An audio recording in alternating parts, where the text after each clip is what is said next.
जय जय सीताराम जी भगवान। भक्तजनों, आज मैं कहानी के माध्यम से इतिहास में घटित हुई एक ऐसी सत्य घटना के संबंध में बताने जा रहा हूँ, जिसमें एक हिंदू कन्या ने अपने आप को विधर्मियों को समर्पित करने के बजाय अपनी जीवन लीला को ही समाप्त करना ज़्यादा बेहतर समझा और एक आदर्श स्थापित करके अमर हो गई। भक्तजनों, यह सत्य घटना है सन 1725 की।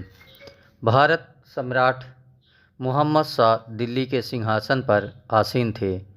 बादशाह का मुंशी एक वैश्य था और शबाब, शराब, शतरंज और संगीत की सोहबत से वह मुसलमान हो गया था। हिंदू नाम था उसका राम जी दास सेठ। मुसलमानी नाम उसको मिला था मियाँ अहमद अली। रामजी दास की स्त्री मर चुकी थी। घर में केवल एक कन्या थी। नाम था उसका किरण। उसने अपनी कन्या को बहुत समझाया, परंतु वह मुसलमान होने पर राजी ना हुई। अंत में काजी की कचहरी में अहमद ने अर्जी दी कि जिस वक्त मैंने अपना मजहब तब्दील किया था, उस वक्त मेरी लड़की नाबालिग थी। इस्लामी कानून के मुताबिक मेरे मुसलमान होते ही वह भी मुसलमान हो गई। अब वह बालिग है, इसलिए उसे बाकायदा इस्लाम मजहब हासिल कर लेना चाहिए। उसे इनकार करने का हक नहीं है, मगर वह इनकार करती है। लिहाजा सरकार सरकारी दबाव से उसे मुसलमान बनाए, यही मेरी दिली तमन्ना है। काजी ने किरण को कचहरी में बुलाया। उस 16 वर्षीय बाला ने आकर अदालत को जगमगा दिया। लड़की अत्यंत सुंदर थी। वह निर्भय खड़ी थी और उसकी त्योरियां चढ़ी हुई थीं। काजी ने पूछा, तुम अहमद अली की लड़की हो? किरण ने जवाब दिया, जी नहीं। काजी ने फिर पूछा, फिर किसकी हो? किरण ने कहा, सेठ रामजी दास की। काजी, दोनों एक ही तो हैं? किरण ने कहा, जी नहीं, मेरा बाप तो उसी क्षण मर गया था जिस क्षण उसने हिंदू धर्म का त्याग किया था। काजी, अहमद अली तुम्हारा बाप नहीं है? किरण, जी नहीं। काजी, तुम उसके साथ रहना नहीं चाहती? किरण, जी नहीं। काजी, कहाँ रहोगी? किरण, किसी हिंदू के घर रहना चाहती हूँ। काजी, लड़की, गुस्से को थूक दो और समझ से काम लो। तुम्हारे हिंदू धर्म से हमारा इस्लाम धर्म बढ़िया है। इस्लाम कहता है कि खुदा एक है। हिंदू धर्म कहता है कि ईश्वर सैकड़ों हैं। किरण, सैकड़ों नहीं, करोड़ों। जितने जीव हैं वे सब वास्तव में ईश्वर हैं। यही हमारे धर्म की शिक्षा है। हिंदू धर्म कहता है कि ईश्वर के सिवा और कुछ भी नहीं है। जिस प्रकार सूर्य और किरण, किरण भी तो सूर्य ही है, इसी प्रकार कहने के लिए जीव और ईश दो हैं, वास्तव में एक ही चीज़ है। हमारी गीता में यही लिखा है। काजी, अगर तुम मुसलमान हो जाओ तो तुम्हारा नाम बजाय किरण के शमा रख दिया जाएगा। वजीर साहब के लड़के के साथ तुम्हारी शादी करा दी जाएगी। इस वक्त तुम एक अनाथ लड़की हो, फिर वजीर जादी कहलाओगी। भिखारन से रानी बन जाओगी। किरण, अपने धर्म में भिखारिन रहना अच्छा है, पराये धर्म में जाकर रानी बनना अच्छा नहीं। वह धर्म प्रियता नहीं, वह धर्म निश्चय नहीं जो लोभ या भय से बदला जा सके। काजी, जिस वक्त तुम्हारा बाप मुसलमान हुआ था, उस वक्त तुम्हारी क्या उम्र थी? किरण, 13 साल।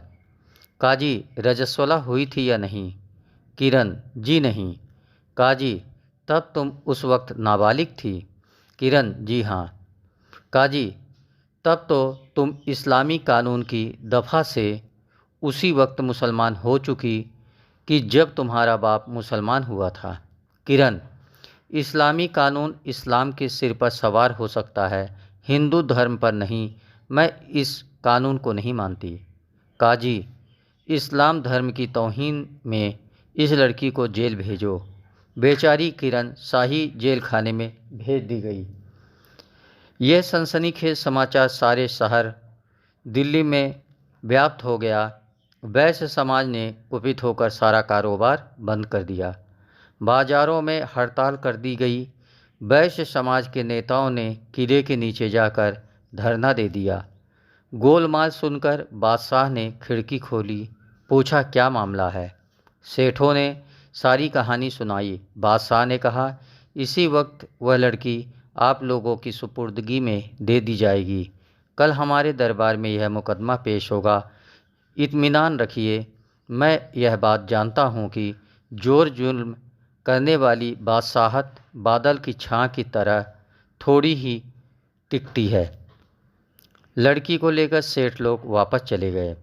दूसरे दिन बादशाह के दरबार में वह लड़की पेश की गई। काजी जी भी बुलाए गए। काजी से बादशाह ने पूछा, बादशाह, इस हिंदू लड़की को जो खुशी से इस्लाम कबूल नहीं करती, क्यों जबरन मुसलमान बनाया जा रहा है। काजी, जहाँ पनाह इस्लामी कानून से यह लड़की उसी वक्त मुसलमान हो गई थी जिस वक्त उसका बाप मुसलमान हुआ था। यह उस वक्त नाबालिग थी और रजस्वला भी नहीं हुई थी। बादशाह, रजस्वला होना ही बालिग होने का प्रमाण नहीं है। ऐसी भी लड़कियां हैं जो बालिग हैं मगर रजस्वला नहीं हुई। काजी, गरीब परवर जो मुनासिब समझे हुक्म दें। बादशाह, इस्लाम में यह भी लिखा है कि जबरन किसी को मुसलमान नहीं बनाना चाहिए। इसी दफ़ा के मुताबिक हम इस लड़की को बरी करते हैं और सेठ घनश्याम दास जी को यह लड़की सौंपी जाती है। वे ईमानदार तथा अच्छी चाल चलन के आदमी हैं। वे जहाँ चाहें इस कन्या का विवाह कर सकते हैं, लिहाजा मुकदमा खारिज किया जाता है। कन्या सेठ जी के साथ चली गई। दूसरे दिन थी जुम्मे की नमाज। जुम्मा मस्जिद में 1 लाख मुसलमान जमा हुए। बादशाह भी गए थे।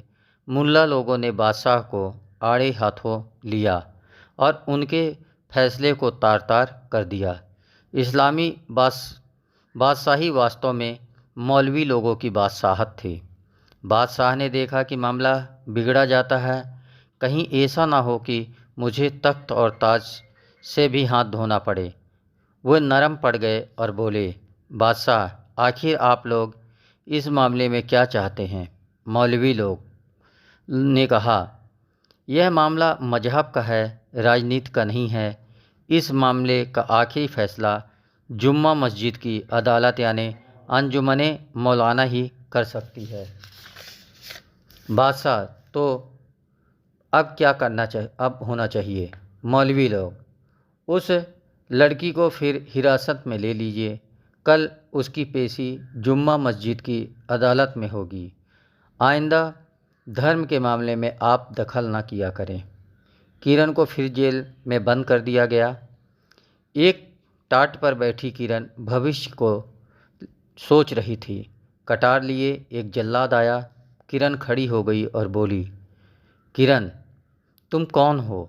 जल्लाद, मैं जल्लाद हूँ। किरण, यहाँ क्यों आए। जल्लाद, तुमको मारने। किरण, किसके हुक्म से। जल्लाद, मौलाना लोगों के हुक्म से। किरण, क्या हुक्म हुआ मेरे लिए। जल्लाद, ना रहे बांस न बजे बांसुरी। किरण, बादशाह के हुक्म के खिलाफ। जल्लाद, जुम्मा मस्जिद की अदालत बादशाहों को बनाने और बिगाड़ने वाली अदालत है। किरण, अच्छी बात है। जल्लाद, मुसलमान हो जाओ या मरने को तैयार हो जाओ। किरण, मरने को तैयार हूँ, अपना हिंदू धर्म नहीं त्यागूंगी। जल्लाद ने कटार तानी। किरण, तुम मत मारना, मेरा बदन एक यवन नहीं छू सकता। जल्लाद, फिर कौन मारेगा। किरण, मैं खुद मर जाऊंगी, यह कटार मुझे दो। जल्लाद, खूब, यह कटार मैं तुमको दे दूं ताकि यह तुम्हारे सीने में न जाकर मेरे सीने में घुस जाए। चालाक तो तुम कम नहीं हो। किरण, मुझे कटार भी नहीं चाहिए। जल्लाद, तो फिर कैसे मरोगी? किरण, ऐसे कहकर उस कन्या ने अपना सिर इतने जोर से पत्थर की दीवार में दे मारा कि वह तरबूजे की तरह फट गया। खून का फव्वारा कोठरी भर में बरसने लगा। इस भयानक मौत को देखकर जल्लाद भी कांप गया। बोला, शाबाश हिंदू लड़की, शाबाश। हिंदू धर्म के सिवा इस तरह से मरना और कौन सिखा सकता है। शहर के सेठों ने लाश मांग ली। रथी को खूब सजाया गया।